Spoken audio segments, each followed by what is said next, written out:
ഇതെന്തുവാ ഇത്? നാടൻ മുട്ടയാണോ? അല്ല, ഫ്രാൻസിലെ മുട്ടയാ. ആക്കിയതാണ് എന്നെ? അല്ല, പുഴുങ്ങിയത്. എന്റെ സ്വഭാവമായിട്ടില്ല ഞാൻ പറയാം കേട്ടോ. അവനെത്തിയടി? അകത്തുണ്ട്. കണ്ടേ അടച്ചായിരുന്നോ? ആ, അടച്ചായിരുന്നു. വീടിന്റെ വാടക കൊടുത്തോ? ഇല്ല. ഇതൊന്നും കൊടുത്തില്ലേ? ഉത്തരവാദിത്വം എന്ന് പറയുന്ന ഒരു സാധനം നിനക്കില്ല. ഇതെല്ലാം പറഞ്ഞു തരാൻ വേണ്ടി ഞാൻ മാത്രമേ ഉള്ളൂ ഇവിടെ, അറിയാവോ?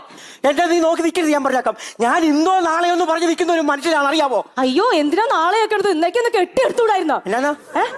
അല്ല, നാളെ കാക്കിക്ക് കുറച്ച് ചോറ് ഇടണമെന്ന് പറയായിരുന്നു. ഞാനല്ലേ, നിന്റെ നല്ല മനസ്സാവോളെ, എനിക്ക് ഭയങ്കര ഇഷ്ടമാണ് നിന്റെ അത് കാരണം. അയ്യോ, സുധിയേട്ടാ, സുധിയേട്ടാ, ഇങ്ങോട്ട് വാ, ഇങ്ങോട്ട് വാ.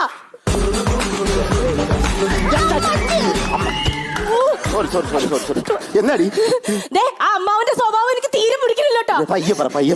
ഞാൻ എന്ത് ചെയ്താലും കുറ്റം. ദോശ ഉണ്ടാക്കിയ കുറ്റം, സാമ്പാർ ഉണ്ടാക്കിയ വരെ കുറ്റം. പയ്യെ പറ സാമ്പാർ ഉണ്ടാക്കിയ വരെ കുറ്റം. ഈ സാമ്പാർ ഉണ്ടാക്കിയാ മതി, ക്യാമറ